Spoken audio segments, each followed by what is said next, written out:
berperang dengan satu yang lain bukan karena urusan dunia. Bukan berperangnya mereka sahabat yang satu dengan sahabat yang lain dengan tujuan untuk maksiat kepada Allah, hendak. Mereka melakukan itu apa? Bahwasanya mereka menganggap dirinya benar, menganggap musuhnya itu salah, yang menyebabkan terjadi peperangan. Sama mengibaratkan kita nih, kita benar menganggap yang salah, yang sebelah situ juga menganggap dirinya benar, menganggap musuhnya salah, akhirnya timbul peperangan. Tapi niatannya kadada untuk dunia, niatannya kadada untuk maksiat. Apapun alasannya yang terjadi di zaman sahabat itu, mungkin kalau ada yang benar dikatakan benar. Kalaupun apa yang mereka anggap itu benar ternyata salah, maka kesalahan yang mereka lakukan itu adalah bentuk ijtihadnya sahabat. Dan ijtihad seseorang di dalam sesuatu apabila salah itu tidak menimbulkan dosa. Anda ulangi. Di zaman Nabi, di zaman sahabat itu terjadi peperangan antara sahabat satu dengan sahabat yang lain. Bahkan di dalam peperangan itu ada yang terbunuh, orang muslim, sahabat. Nah, apakah mereka itu sama? Dianggap apa? Diancam oleh Nabi. Yang mati, yang membunuh, sama yang terbunuh di dalam neraka. Ujar ahlu sunnah wal jamaah, mereka tidak termasuk mendapat ancaman tersebut.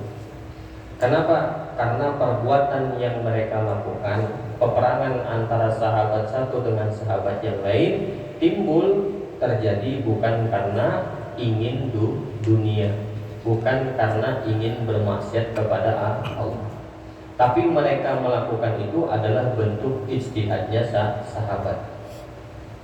Sahabat berijtihad dan ternyata menimbulkan peperangan salah, maka kesalahan di dalam ijtihad itu tidak berdosa. Ibarat kita tuh kayak Nabi itu maksum, kada bakal menggawi maksiat, kada bakal melanggar aturan Allah. Nah, sekarang kayak mana misalnya Nabi Adam dilarang memakan buah khuldi. Tapi cerita yang masyhur yang sering kita dengar, ternyata Nabi Adam itu makan buah khuldi, padahal dilarang oleh Allah. Dan dikatakan Nabi itu maksum, kada bakal yang namanya melakukan maksiat. Nah, kok makan? Nah, apa yang dilakukan Nabi Adam ini adalah bukan maksiat kepada Allah. Yang Nabi Adam lakukan itu adalah bentuk ijtihadnya Nabi Adam memakan buah khuldi. Ibarat kita tuh dirayu syaitan, dibujuk syaitan atas nama Allah. Ibarat Nabi itu sopan kalau dibawa nama Allah, akhirnya ijtihad. Ini Allah melarang. Kemudian malaikat mengatakan atas nama Allah makan. Akhirnya apa? Makan ternyata. Ini contohnya aja. Makan, akhirnya ijtihadnya itu salah. Nah, jadi apa yang dilakukan Nabi Adam memakan buah khuldi itu bukan untuk maksiat kepada Allah, tapi bentuk ijtihadnya Nabi Adam. Tapi salah ijtihadnya. Tapi apakah berdosa? Ijtihad seseorang apabila salah itu tidak berdosa. Begitu juga di zamannya sahabat Nabi. Nah, jadi dilarang sebagai orang muslim membunuh satu sama lain, yang mana ada niatan untuk membunuh, dan yang menyebabkan mereka itu saling membunuh itu karena urusan dunia. Yang kedua, hurmatut tasmim wal azm ala qatil muslim. Dilarang juga, diharamkan juga ada niatan, ada tujuan, keinginan hendak membunuh orang muslim. Nah, jadi niatan aja dilarang. Ada niatan, ada keinginan hendak membunuh, itu juga dilarang. Yang ketiga, tasmim wal azm ala qatli ismihi kal ismil qatl. Orang yang ada niatan membunuh di dalam berkelahi nih. Satu muslim dengan muslim yang lain berkelahi, ada niatannya membunuh kawannya tadi, sesama muslim, maka dosanya sama seperti dosa orang yang membunuh. Jadi ada niatan sama melakukan, itu sama-sama mendapatkan dosa. Walaupun orang yang ada niatan membunuh tapi tidak terlaksana, itu dosanya lebih ringan daripada orang yang ada tujuan membunuh dan sampai atau niatnya itu tersampaikan membunuh. Jadi itu hadis yang pertama.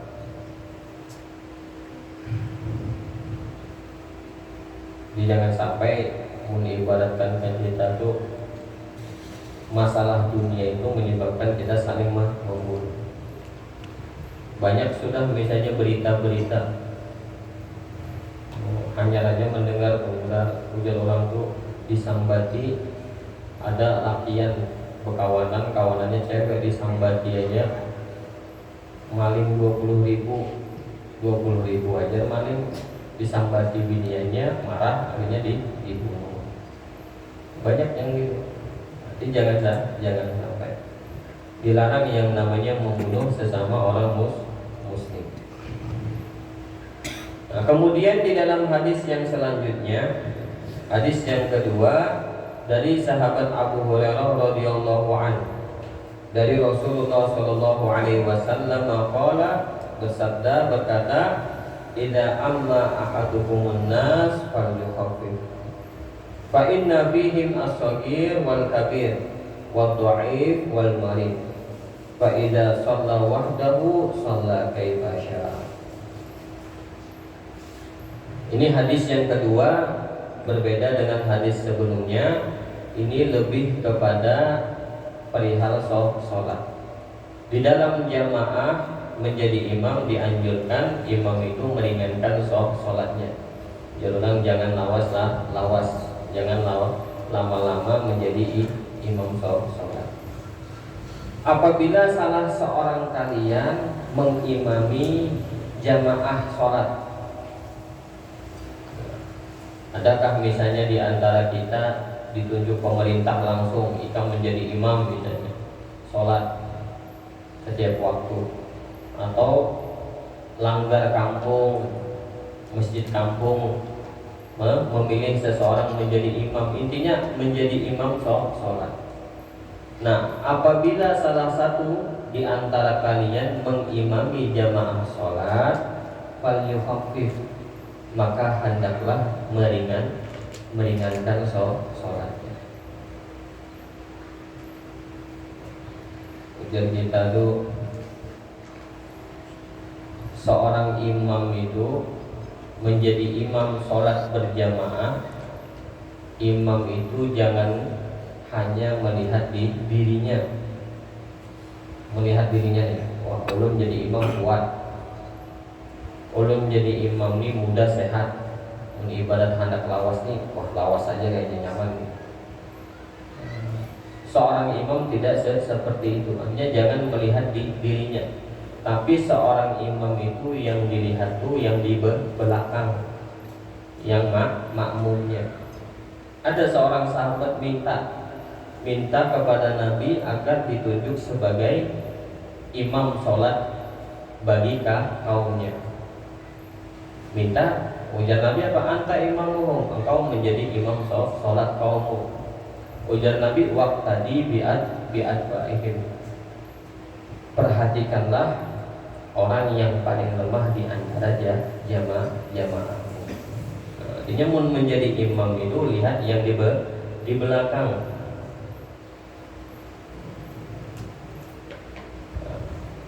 Ibaratkan di belakang tuh paling ada misalnya orang anak halus misalnya. Fa inna fihim shagir. Sesungguhnya di jamaah itu mungkin ada anak halus, anak kecil. Ibarat di bawah lawas ngali, malah bermainan. Atau mungkin ada di belakang itu jamaah itu ada orang Tuhan. Mun ibarat di bawah lawas itu bisa bergataran kaki, ataupun ada orang garing sakit. Itu imam. Nah, hendaknya meringankan sholatnya. Nah, dobitnya gimana? Bataskan meringanan itu kayak gimana? Wa dhabitu takhfif ayyan tadira ma yahtabiru ad'aful qaum. Melihat kemampuan di antara jamaah yang paling lemah. Mengibaratkan ada yang sakit, dan sekemampuan yang sakit tadi. Mengibaratkan jangan lawas, ya janganlah lawas sholatnya. Mun ada orang garing, mun dibawai berdiri lawas, kada bisa juga biasanya. Nah, maka ringankanlah. Itu apabila menjadi imam di dalam sholat, fal yukhaffif sholatahu, ringankan sholatnya. Lihati siapa yang di belakang kita. Jangan mau ompati apa yang kita kehendaki sebagai imam. Ujar Gus Bahar itu, Nabi itu di dalam riwayat ada yang menegur imam itu hancap cepat. Yang ditegur Nabi itu imam yang lawas sholatnya. Makanya kan Sayyidina Mu'az itu termasuk orang yang ditegur Nabi gara-gara sholat lawas. Sholat subuh baca rakaat pertama surat Al-Baqarah dibaca. Di rakaat kedua dibaca surat Al-Imran dibaca. Akhirnya ada orang mufarokoh, sahabat yang lain ada yang mufarokoh, mengibaratkan kelawasan, kemudian mungkin ada hajat yang kada bisa ditinggal mufarokoh. Yang kemudian dilaporkan kepada Sayyidina Mu'az. Pas pian imam tadi ada jamaah yang mufarokoh. Nah, kemudian disambati oleh Sayyidina Mu'az, orang lupa disambati Sayyidina Mu'az. Akhirnya apa? Orang tadi itu melapor kepada Nabi bahwasanya Sayyidina Mu'az itu jadi imam lawas. Rakaat pertama surat Al-Baqarah sampai habis. Rakaat keduanya dibawahi Al-Imran. Akhirnya dipanggil sama Nabi. Apa tahu ya Mu'az? Apakah engkau hendak menggawi fitnah ya Mu'az? Mengibarat orang tuh, orang kalau lawas sholat, orang tuh kada hakunan sholat misalnya, kada jadi berjamaah, kada hakun mun lawasan. Apa tahu ya Mu'az? Ditegur. Tapi di dalam riwayat kada ada Nabi itu menegur sahabat yang menjadi imam hancam. Bahkan banyak guru-guru, ulama-ulama itu sholat tuh hancam, cepat. Nah, kemudian mun ibarat kita imam hendak lawas kayak mana, maka dilihat dulu.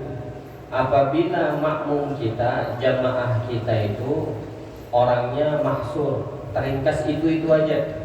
Mun ibarat di sini orangnya itu aja. Orang-orang kampung aja. Lain misalnya masjid yang di pasar, langgar di pasar, itu makmumnya bergantian, beda-beda. Kada itu aja. Beda. Artinya kaum mahsur sama kaum ghairu mahsur. Kalau misalnya jamaahnya itu aja, kalau satu kampung itu aja, kada ada yang dari luar, itu aja makmumnya. Nah, jadi mun imamnya tadi hendak lawas sholatnya, hendak melamakan sholatnya, maka ia meminta izin lawan makmumnya aja, jamaahnya. Mau diizinkan, maka apa? Di situ bahkan dianjurkan untuk dilamakan sholatnya. Kalau mendapatkan izin dari jamaah tadi. Itu kalau imam mun hendak lawas, mun hendak lama sholatnya menjadi imam, minta izin lawan jamaahnya. Nah, kalau Imam Ibnu Hajar izinnya itu bentuk mutkon, ada ucapan dari jamaah mengizinkan lawas sholatnya. Kalau Imam Romli itu apa? Zonan, prasangka. Ibarat kita tuh imam tuh melihat Ini jamaah nih sehat-sehat aja, segar-segar aja, pun ibarat di bawah lawas nih hakun aja gitu. Maka di situ salah lawas. Itu Imam Rabbani.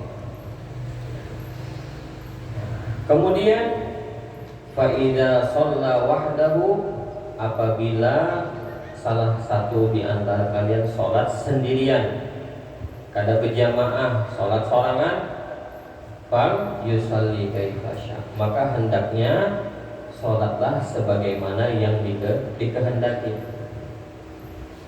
Mun sholatnya sorangan, kada ada berjamaah, kada ada imam makmum, sholat sorangan, maka apa? Sembarang siapa yang sholat. Pun ibadat inya hendak lawas, kada apa-apa. Inya sholat sorangan hendak lawas, kada apa-apa. Fal yutawil masya'a, maka hendaknya memanjangkan sesuai apa yang dia kehendaki. Pun ibadat sampai keluar waktunya gitu, kada apa-apa. Ujar Imam Syafi'i, asalkan ada satu rakaat yang masuk di dalam waktunya. Subuh misalnya jam 5 mulai, terakhir sampai jam 6. Pian baca misalnya di rakaat pertama sholat sorangan surat Al-Baqarah, tuntung jam 6 kurang 5 menit rakaat pertama. Melanjut rakaat kedua dibaca Al-Imran, jelas misalnya sampai jam 6 lewat. Nah, itu tidak apa-apa, tidak berdosa memanjangkan sholat sampai keluar waktunya. Ujar Imam Syafi'i dengan catatan ada satu rakaat yang masuk di dalam waktunya, tegawi di dalam waktunya. Itu kalau sholat sorangan hendak dilawasi kada apa-apa. Mengibaratkan kita sekali 2 rakaat, sekali salam itu hatam Quran kan, kada apa-apa. Itu sholat sorangan. Tetapi dikatakan di sini wa yukrah lil munfarid at-tatwil muaddi ila nahwi sahwi. Apabila sholat sorangan kemudian memanjangkan sholatnya, melamakan sholatnya, sehingga menyebabkan inya lupa-lupa di dalam sholat. Ibarat ulang tuh ulu ini sudah rakaat berapa lah, 3 kah, 2, lawas sholatnya. Atau tadi itu sudah sujud kedua kah, sujud pertama, akibat lawas. Atau misalnya inya melawaskan sholatnya menyebabkan kada khusyuk di dalam sholatnya, maka memanjangkan sholat, melamakan sholat itu makruh. Bagi orang yang sendirian hendak memanjangkan sholatnya, melawaskan sholatnya, tapi menyebabkan lupa-lupa di dalam sholatnya, menyebabkan kada khusyuk di dalam sholatnya, maka itu hukumnya dimakruhkan melawaskan sholat. Jadi itu apa yang disampaikan oleh Nabi di dalam hadis kedua. Nah, kemudian disebutkan fiqhul hadis al-ihtimamu bi ta'limil ahkam wa rifqi bil qasd wal 'am. Ini pentingnya belajar terkait hukum-hukum. Nah, kita sebagai imam misalnya, kita harus tahu apa yang semestinya dilakukan oleh seorang imam. Mengibaratkan harus lamakah atau tidak. Kemudian bisa menjadi imam, apa yang dianjurkan di situ sebagai imam, maka kita harus tahu. Yang kedua, al-amru bi takhfifis shalat. Perintah meringankan sholat di dalam berjamaah sebagai imam. Nah, tetapi meringankannya perlu diketahui la yaqullu bi sunaniha. Ringan boleh, apa dianjurannya itu ringan, tapi jangan sampai menghilangkan kesunahan di dalam sholat. Kita diperintahkan meringankan sholat, jangan lawas-lawas di dalam sholat, dan meringankannya itu juga jangan sampai meninggalkan, melupakan hal-hal yang sunnah di dalam sholat.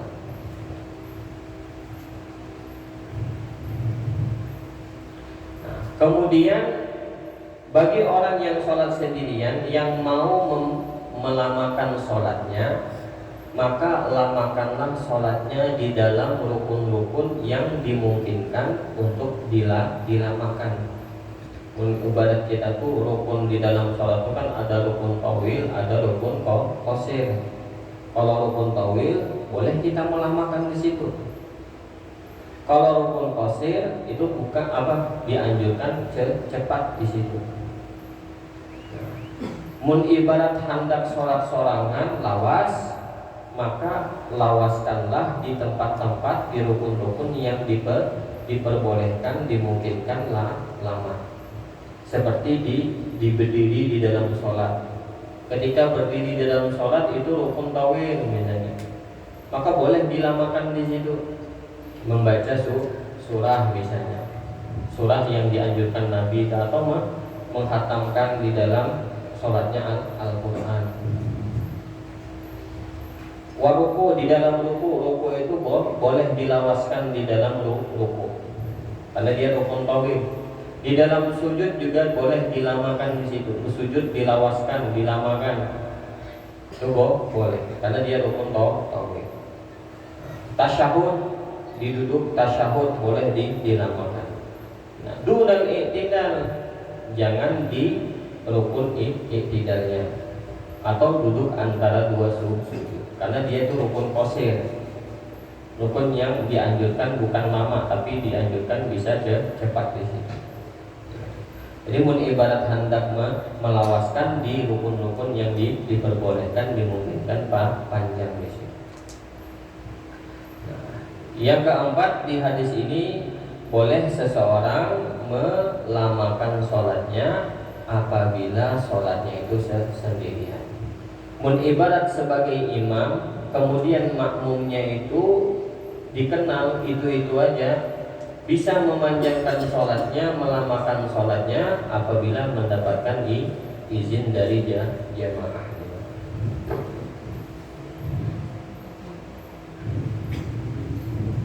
Ya.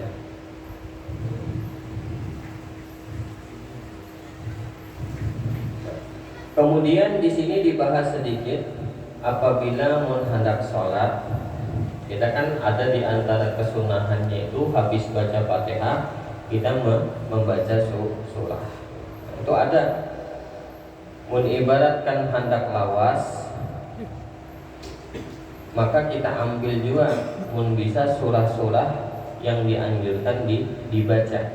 Nah, salah satunya ada di dalam 5 waktu itu dikatakan wa ayyakhudha bisubhi wa zuhur, apabila sholatnya itu subuh, sholat zuhur, maka di situ diambil surah itu surat yang panjang, yang dipakai surat panjang.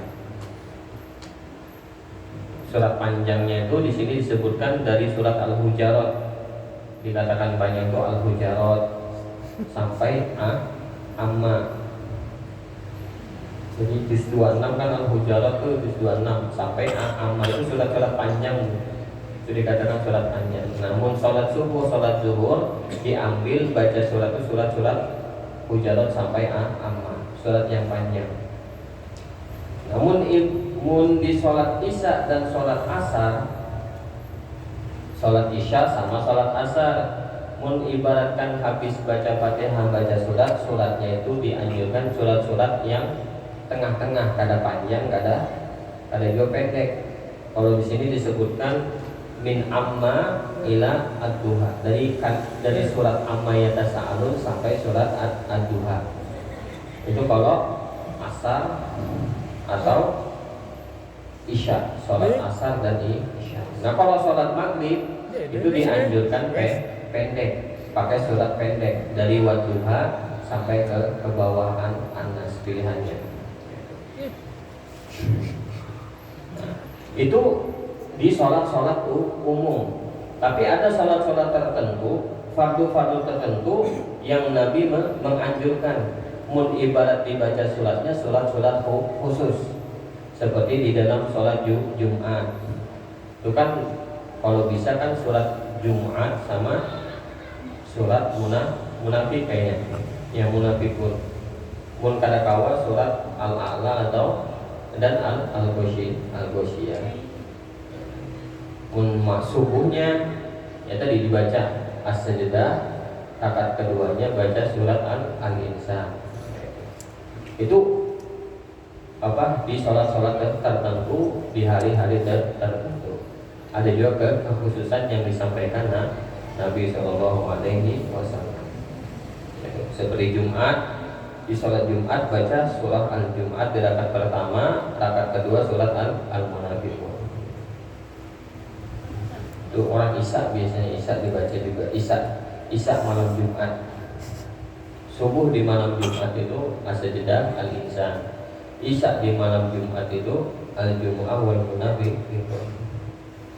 Wa fi sholatil Jumat, di dalam sholat Jumat al-a'la sabbihi isma rabbikal a'la wal ghasyiyah.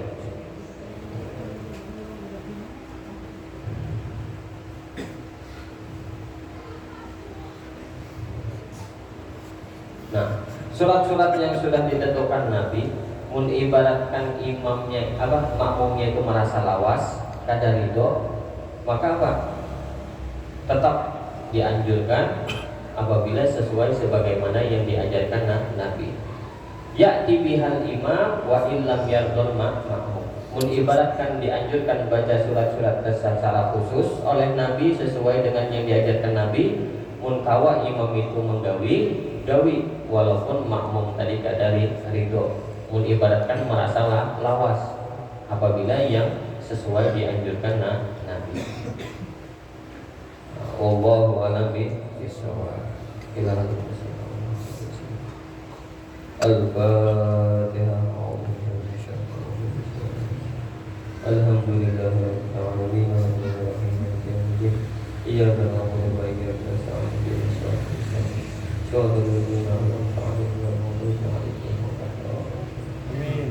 Amin amin ya rabbal alamin. Alhamdulillahi rabbil alamin. Wassalatu wassalamu ala sayyidina Muhammadin wa ala sayyidina Muhammadin.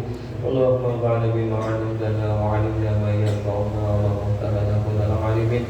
Allahumma inna nas'aluka ma qalana qadna ilayna ida hajatina ya Allah. Allahumma sur ayyubana wa ayyuba mu'allimina anna wa la tudhib barakati amrihi bina.